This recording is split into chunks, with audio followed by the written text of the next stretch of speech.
Listen, turn down the telly. Ignore the corporate sponsors banging on with their sterile stadium anthems. If you really tune in, you can hear a completely different sound rolling across the stands over in North America. It is the sound of a ticking clock. For 2 straight decades, we have watched one bloke wage a stubborn one-man war against Father Time. But this summer, under the sweltering heat of the U.S., Canada, and Mexico, that battle hits its terrifying absolute endgame. Think about the sheer gravity of what we are actually looking at. Cristiano Ronaldo is 41 years old. Just let that sink in for a second.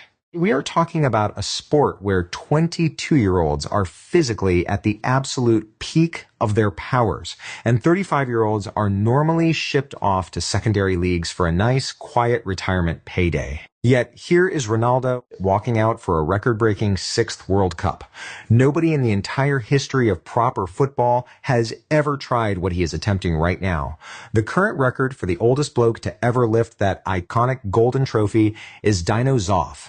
The legendary Italian keeper did it at 40, sure, but he was standing relatively still inside his own penalty area. Ronaldo wants to do it at 41, busting his lungs across massive pitches, taking absolute crunching, bone-rattling tackles from center backs who were literally in nappies when he banged in his first professional goal. Switch on any sports radio station or scroll through football Twitter today, and the chat is absolutely chaotic. You have the so-called experts claiming he is completely washed, that moving to Al Nassr was him waving the white flag, and that dragging himself to this tournament is just a massive, self-indulgent vanity project. They are banking on an absolute car crash. They are sitting there, hovering over their keyboards, just waiting for the exact second he trips over the ball so they can completely bury his legacy. It sets up an unbelievable do-or-die scenario. There is zero middle ground left for Cristiano in 2026.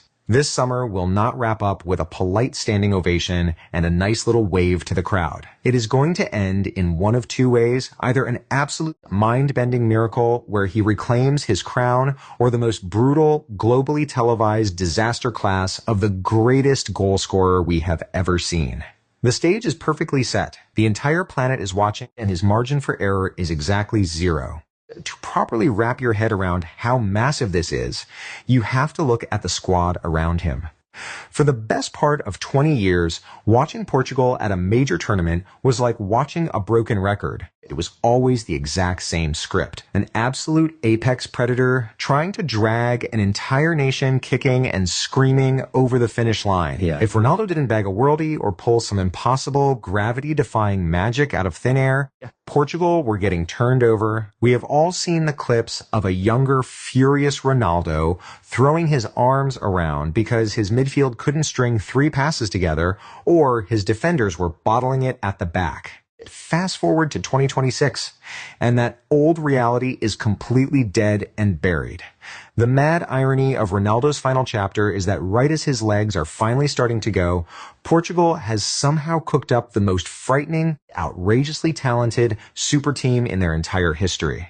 Under Roberto Martinez, this squad is an absolute joke. Look at the engine room. You have got the press-resistant, pure silk wizardry of Vitinha alongside the absolute pitbull energy of João Neves running the show. Behind them, Ruben Dias is an absolute brick wall, organizing the defense like a general, while Nuno Mendes is bombing up and down the wing like a total madman. And up top, you have the terrifying, blistering pace of Rafael Leao, a bloke who can absolutely roast any right back in world football and leave them in the mud. This is not some one-man rescue job anymore. This is a dressing room packed with Champions League winners, elite, modern ballers who have every bit of quality needed to go out and win a World Cup without needing anyone to hold their hand. For the very first time, Ronaldo is playing with a unit that doesn't need him to drop deep, beat 3 men, and be Superman for a full 90 minutes. They just need him to do what he does best. Put the ball in the back of the net when they put it on a plate for him. The pieces are sitting right there, perfectly lined up, and the hype back in Lisbon is absolutely off the charts. Make no mistake, Portugal has a squad built to go all the way. The only question now is whether the aging icon is going to turn this machine into a masterpiece, or if he is going to accidentally throw a spanner in the works. every massive story needs a villain, right? But the biggest enemy Ronaldo is squaring up against this summer isn't a brick wall defender, a hostile crowd chucking pints, or some tactical genius in the opposite dugout. The real villain here is geography, heat, and time. The pure logistics of this 2026 World Cup are an absolute nightmare for a bloke in his 40s. We are talking about a tournament stretched across 3 massive continents, basically, with brutal long-haul flights across multiple time zones, forcing the lads to play in the muggy, absolute sauna-like heat of places like Houston, Atlanta, and Miami. Recovery is hard enough when you are 22. When you are 41, every hour stuck on a plane and every sprint in that boiling humidity feels like running with a sack of bricks strapped to your back. And that is just the physical side. The mental pressure cooker is ready to blow. The ghost of Qatar 2022 is still hanging about rent-free.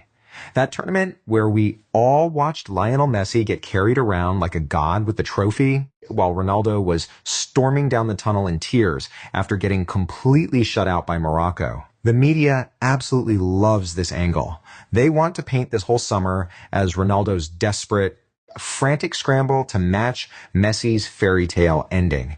Every time he touches the ball, millions of people are going to be zooming in, looking for the slightest sign that his legs are gone. Then you have got the battle going on inside his own head. This is a bloke whose entire career is built on having an absolutely massive, unbreakable ego. He has spent 20 years believing, dead certain, that he is the main man, the absolute center of the football universe. But what happens if Portugal gets bogged down in the group stages? What if he goes a couple of matches without testing the keeper or skies a sitter into row Z? Can a bloke who has demanded the spotlight his whole life just sit down, shut up, and take an early substitution for the good of the lads? Or is the unbelievable weight of all that media pressure going to make him chuck a wobbly and completely derail Portugal's dressing room? The tension is bubbling up like a kettle left on the stove, and it is going to be incredibly intense. Now, if you are a proper football nerd who loves the tactical side of the game, this is where it gets incredibly spicy. Roberto Martinez knew exactly what he was getting into when he took this job. He inherited a massive tactical headache. How on earth do you play modern, high-pressing football with a 41-year-old striker who just cannot run around doing the dirty work anymore? His answer is a massively risky, a totally custom-built system designed entirely to protect Ronaldo and keep him lethal. When you watch Portugal kick off this summer, keep your eyes on what Bruno Fernandes and Bernardo Silva are doing off the ball. They are basically running themselves into the ground as tactical sacrifices. Martinez has rigged the midfield so that the absolute second they lose the ball, Bruno and Bernardo launch into a massive, lung-busting counterpress. They are doing all the legwork, covering the spaces that Ronaldo leaves behind because he's not tracking back. They are basically putting in a double shift just so the main man can save his legs for the penalty box. At the exact same time, look at the wingers. Lads like Pedro Neto and Francisco Conceição are told to hug the touchline and stay as wide as absolutely possible, stretching the opposition's back four until they snap. They aren't trying to cut inside and bang it top bins themselves. Their entire job is to find that half space and whip early, dangerous balls straight into the mixer. The whole master plan is to turn the penalty area into Ronaldo's own private hunting ground. He does not have to sprint half the pitch on a counter or get battered fighting for long balls anymore. The rest of the team is doing the heavy lifting, carrying the piano right to the stage so he can just sit down and play the tune. It is a brilliant, fragile house of cards. If it clicks, Martinez looks like an absolute genius. If one piece of the puzzle goes missing, the whole thing goes completely pear-shaped. Let me paint a picture for you. A moment that feels dead certain to happen once we get into the business end of the tournament. Picture it. A boiling hot evening in some massive American stadium. You've got 70,000 fans screaming their absolute lungs out, making the ground literally shake beneath the players' boots. It is the 89th minute of a proper, gritty quarter-final slugfest. Squeaky bum time. The score is deadlocked. The humidity is absolutely brutal, and you can see the lads are completely out on their feet. Even the young midfielders are grabbing their calves, cramping up, socks rolled down, just gasping for air. Right on the edge of the box, you see Cristiano. He is standing dead still, hands heavily on his knees, chest pumping up and down like a bellows. To anyone watching, he looks completely finished, just a bloke absolutely praying for the referee to blow the whistle. But then, out of nowhere, the play flips. Vitinha shrugs off a nasty tackle in the middle of the park and sprays a brilliant ball out wide. Rafael Leao takes one massive explosive touch, completely burns his fullback, and gets his head up. This is that split second where everything goes in slow motion. Leao whips a desperate curling ball toward the back stick. Just watch the movement. Defying his 41 years, defying human biology, and the thousands of brutal tackles he has taken over his career, Ronaldo explodes off the turf. He hangs there in the air, absolutely floating under the stadium lights, completely ignoring the center backs trying to smash into him. He meets the ball with that pure, ruthless, textbook perfection, and we just freeze the frame right there.